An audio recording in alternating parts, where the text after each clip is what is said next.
মানুষের মধ্যে খোঁজ করিলে সব সময় মানুষকে খুঁজিয়া পাওয়া যায়। পাশবিকতা দিয়া হোক, দেবত্ব দিয়া হোক, কে নিজেকে সম্পূর্ণ ঢাকিয়া রাখিতে পারে?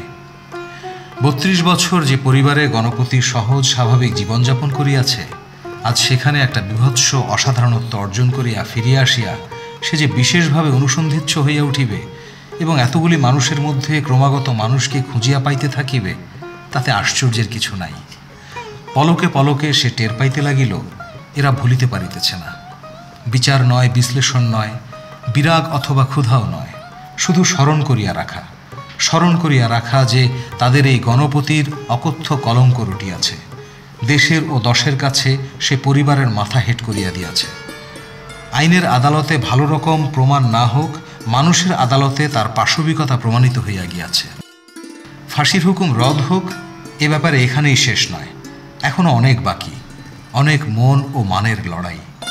প্রত্যেকের ভিতরের মানুষটি এই অনিবার্য ক্ষতি ও বিপদের চিন্তায় ভীত ও বিমর্ষ হইয়া আছে।